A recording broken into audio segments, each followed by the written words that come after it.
Beep, beep, beep, beep, beep, beep, beep, beep. It's only September and I've got this lot on. What the hell is going on? That's what I want to ask you. Bloody weather. Trying to be around the bend. Become a warrior teacher. Starting. Ooh. Next week. Come on.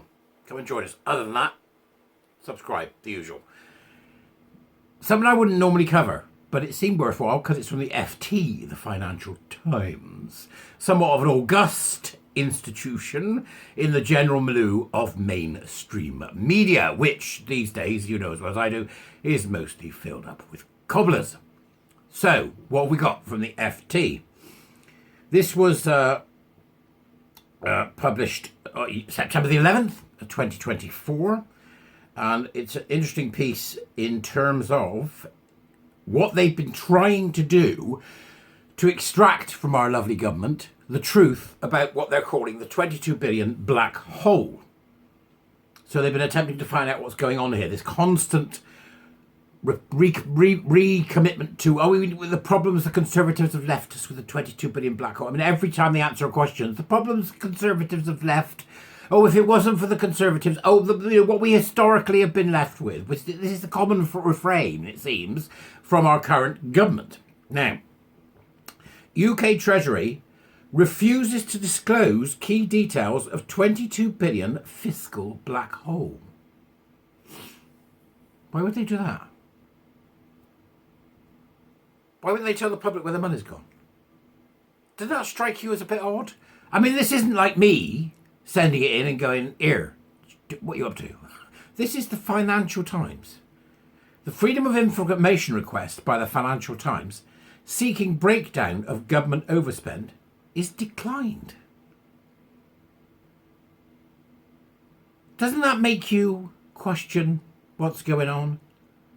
They've declined the Financial Times when it came to investigating the public purse. That's what you and I pay for, the money we pay for our government to do what we expect it to do. The UK Treasury is refusing to provide key details of the 22 billion fiscal black hole that Chancellor Reeves claims to have discovered, with officials insisting they need more time to ensure the figures are accurate. Well, that may be the case. The Treasury's stance will fuel doubts about the transparency of the Labour government, which has also refused to publish an assessment of the impact of means testing winter fuel payments on 10 million pensioners. Is it me or is this odd? I mean, normally I don't get involved in freedom of information requests for the government and finance and goodness knows what else. But it strikes me as rather peculiar that, first of all, the first one is rather important because it's £22 billion worth of public money they're saying they can't find. Though I imagine if they went and knocked on the doors of the unions, they'd soon get it. And the second one in particular, which is why will they not let us know what happened when they did an assessment of whether or not it was a good idea to means test the winter fuel payments on 10 million pensioners. They won't do it. It's quite extraordinary to me that that's where we are. So let me know in the comments, please, whether you think that's the same, whether you think there's something dangerously wrong here, because I do. The removal of the winter fuel allowance from pensioners is, quite frankly, mind-boggling that that's been done by Labour. But Financial Times continues here. Reeves has repeatedly brandished a near 22 billion departmental overspend in 2024-2025 as evidence of irresponsible budget management by the Conservatives, paving the way for tax increases and spending cuts in next month's budget. At Prime Minister's questions in the House of Commons on Wednesday, Prime Minister Sir Keir Starmer repeatedly referred to the 22 billion black hole as fact. A Treasury document released at the end of July outlined the 22 billion of spending pressures in which Reeves accused former Tory Chancellor Jeremy Hunt of covering up the true state of the UK public finances before the July general election. But while government has given details of some categories, such as 9.4 billion of public sector pay awards and a massive spending overshoot on asylum, the document did not provide a full breakdown of others. A Freedom of Information request by the Financial Times asking for an exact breakdown of the figures was declined. The response from the Treasury Information Rights Unit said details will be published respecting agreed timelines to allow the relevant officials time to complete the preparation of the information to ensure it is accurate and correct prior to publication. Which then begs the question, if they're not sure it's accurate and correct, why are they warbling on about it? What if they've got it wrong? Are they going to turn around and go, I'm so sorry, all that, you remember that nonsense we said about the 22 billion black hole while we were screwing over pensioners? Wasn't true. We do apologise to the British public and hope that you'll vote for us next time. What's going on? They lie and they lie and they lie. The largest chunk of unaccounted spending is 8.6 billion, earmarked for normal reserve claims. That's a big couch if it's down the back of it, isn't it? 8.6 billion, need one hell of a couch. The largest chunk, the 6.8 billion, has said, the Treasury says, includes items such as election funding, reclassification of the flood defences programme and resettlement arrangements from Afghanistan, but has failed to quantify them. Tom Pope at the Institute for Government think tank